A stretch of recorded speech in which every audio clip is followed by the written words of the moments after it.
так, ради прикола. Так что не воспринимайте это видео всерьез. Приветствую, ребят, вы на канале Юра. Сегодня речь пойдет об третьих Passat'ах, о жизни этих автомобилей, когда им уже по 30 и более лет.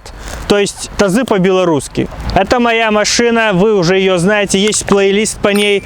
Ее переварили, перекрасили. В прошлом видео я рассказал итоги, сколько это стоило. И в итоге ремонт, восстановление этой машины обошелся, ну, не прям в идеал, но хорошее рабочее состояние, техническое было изначально, но кузов подделали и кое-что по салону. Об этом я еще рассказывал.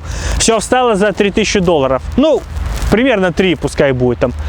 Но 3200 где-то ориентировочно она встала. Ее покупка, обслуживание, ремонт, все. В общем.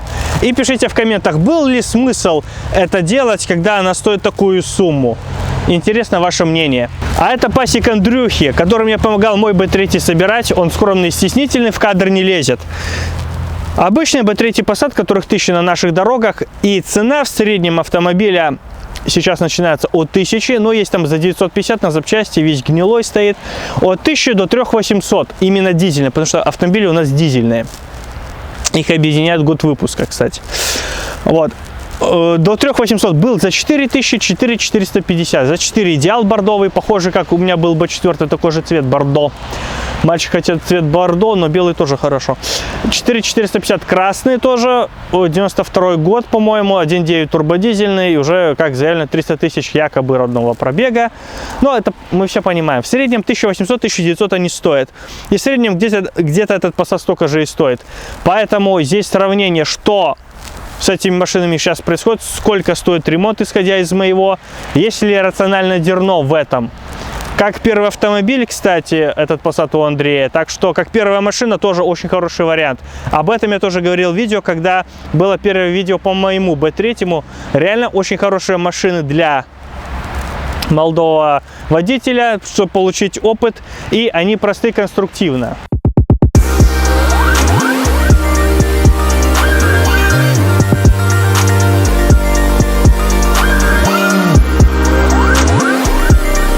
По технической части здесь 1.9 турбодизель АЗ 75 лошадиных сил при 4400 оборотов.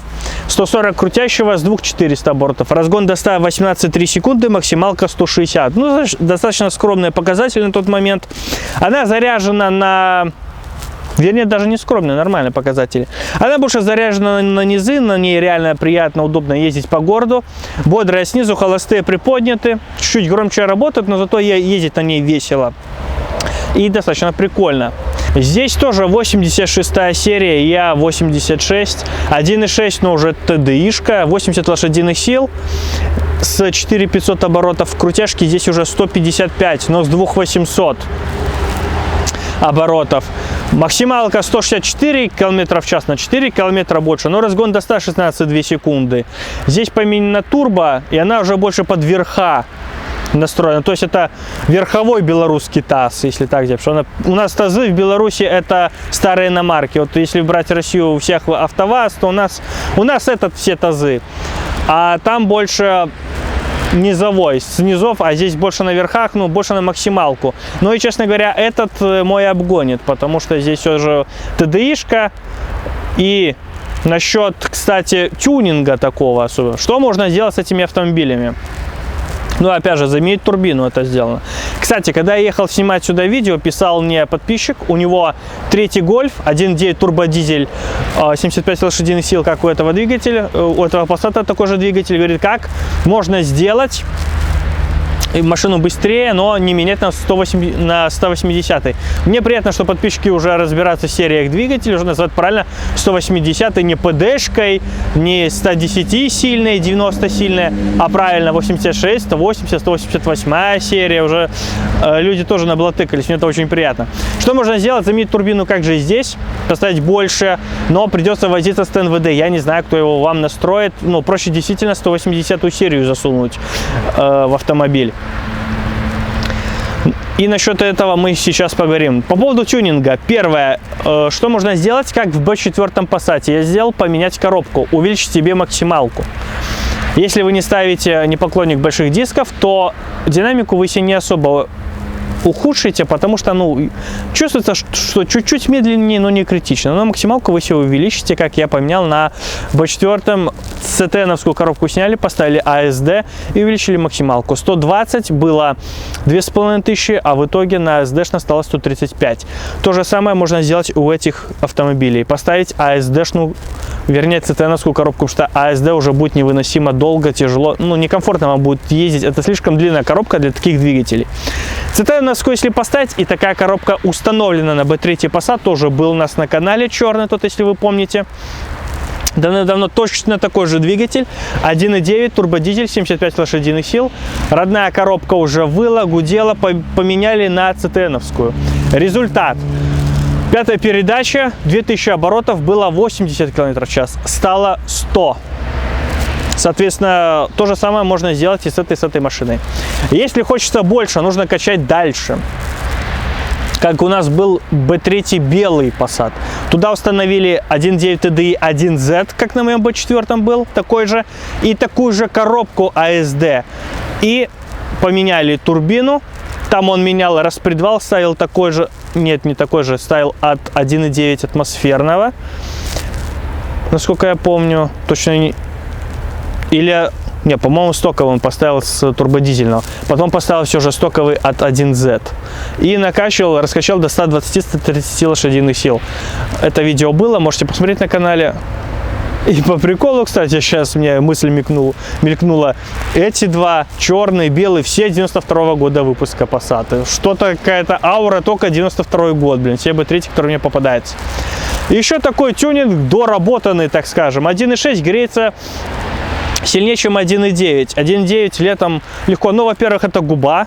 Вот на моем есть, она практически заводская, она не клепанная, не латочная, все нормально, как должно быть по заводу. Здесь она отсутствует, она была, но уже в потрепанном состоянии, и машина грелась. 1.6 и так греется сильнее, чем 1.9. Еще именно поэтому больше стало греться. Соответственно, здесь установлен вентилятор от Шарана. И 1.9 тоже 110-сильный Шаран. Соответственно, эта проблема и ушла. И качает действительно хорошо. На 70 уже по полной качает охлаждение так, что темнеет в глазах. В прямом смысле этого слова. Генератор работает на вентилятор, и немного даже освещение более тусклое становится. Насчет кузовов. Ну, с моим вы знаете все, что происходило. Я рассказывал об этом. В синем здесь все классические проблемы. Там жучки, конечно, видны. Где-то, может, и пара дырочек найдется. А так, в целом, в сток. Единственное, что передние стаканы заменены. Отпилили оба, варили с другого Passat. Все, что здесь было. Здесь стаканы родные, передние и задние. Здесь вот передние переварены. По ходовой в синем сток. У меня новые пружинные амортизаторы и задняя часть задрана. Плюс новые пружинные амортизаторы, задран сзади. Мягче машина едет, по прямой чувствуется, как даже колышется. Также и спереди. И это мягко, прикольно, комфортно ездить. Очень мягко. Действительно, даже практически как на горчашка. Ну, хотя чувствуется, что далеко не это. Поэтому ход подвески достаточно большой, но нормально так качает его. Что мне нравится, мягкий автомобиль. B4, наоборот, был жестким. Там были пружинные амортизаторы новые, но пружины уже просевшие, поэтому хода такой ходовой не было. Но по прямой, по трассе машина едет как утюг, маневрировать все удобно, потому что она как будто на кайловерах стоит, потому что пружины старые, просевшие были. Здесь новые пружинные амортизаторы, и маневрировать уже резко в поворотах на кольце достаточно опасно, потому что машина уже тянет. Поэтому нужно выбирать либо скорость, либо комфорт. Здесь сзади пружинные амортизаторы новые, спереди уже пружины просевшие, поэтому машина тоже так несколько подвышенной задней частью. В салоне ничего нового. В прошлом видео я рассказывал, заменены передние сиденья, руль, магнитола новая, регулятор на печку новый, печка сама греет хорошо, не запотевает стекла, ничего. Греет хорошо, тепло. Люк есть, но им никогда не пользуюсь. Он не функционирует никогда. Но дополнительное освещение уже хорошо. Кондей-мандей здесь нету, поэтому строгий минимум, который мог быть в тот момент. По салону Андрюхиного Passat люка нету, но здесь и нафиг не нужен, я им тоже не пользуюсь. Это не минус. Регулятор на печку старый, но еще работает. Магнитола тоже заменена.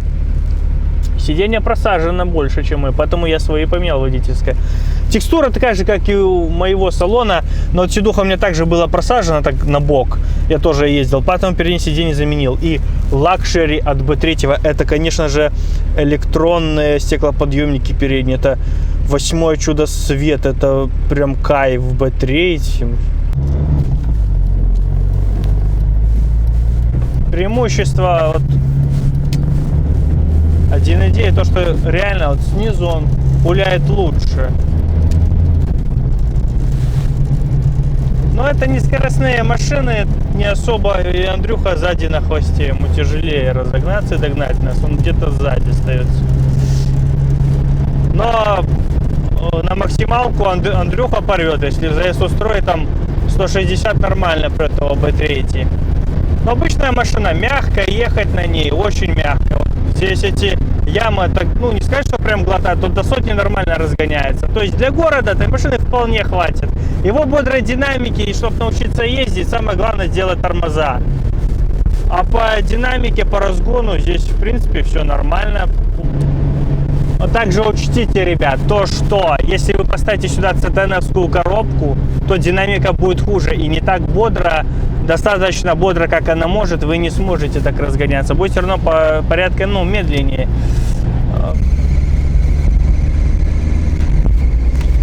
Да, все же мой быстрее на низы рассчитан, но тут газанул и пошел. Я на 2-3 корпуса от него отстаю, черт твоей матери. Но если брать максималку, ребят, то этот обгонит, потому что тут турбо больше, TDI-шка все-таки. Ну и по заводским характеристикам здесь чуть-чуть больше мощности и крутяшки. Ну 160 без проблем Андрюха на нем поливал. Ну хотя я свой на максимально не разгонял. Было бы интересно посмотреть, кто быстрее из них. Но все же это так, ради прикола. Так что не воспринимайте это видео всерьез. Здесь так вот философская тема с приглашением вас подискутировать в комментах. Так что пишите свое мнение, то, что вы думаете. Преимущество этой машины это то, что здесь не такие холостые высокие, как на моей. Соответственно, поприятнее просто в машине находиться, не так громко и шумно. Но зато мой пуляет побыстрее. Все же с этой точки зрения это было сделано. Еще в период наличия у меня B4, мне после B4 было скучно садиться в B3, хотя B6 быстрее их обоих. И тем не менее, я поднял холостые, машина стала пободрее по городу. Так что вот тоже решение, как бы ускорить свой автомобиль. Преимущество этих двух автомобилей — это рабочий регулятор на печку во всех режимах, что редкость. И задняя передача работает. Лягушка у обоих заменена, но это раз в год, раз в полтора года же постоянно меняется. И задний ход, обе лампочки работают у двух автомобилей. Это просто достижение. То, что первое, то, что B3 никогда не работает. Либо работает хреново, либо вообще люди внимания не обращают. Не работает задняя передача, да и фиг с ней, все нормально. Некоторый дискомфорт — это, конечно, то, что сиденье продавлено, чуть-чуть я на косую сижу, поэтому я в своей машине вот переднее сиденье заменил. Также детюнинг автомобиля — это отсутствие зеркала заднего вида. Нахрена смотреть назад, когда нужно смотреть вперед? Только вперед по движению и в целом в жизни. В итоге, все, что хотел сказать, я сказал. Можно извращаться, тюнинговать, делать их, как на примере B3 Passat белого. Но я считаю, это не нужно просто делать, потому что нету смысла покупать их сейчас в качестве первого автомобиля, либо B4, тут уже как кому больше хочется. Но B4 гниет все же побольше, чем эти.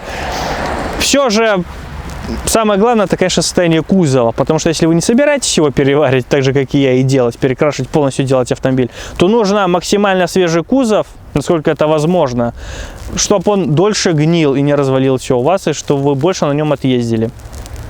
Насчет технической части, почему преимущество от B3, B4, 3 гольфов?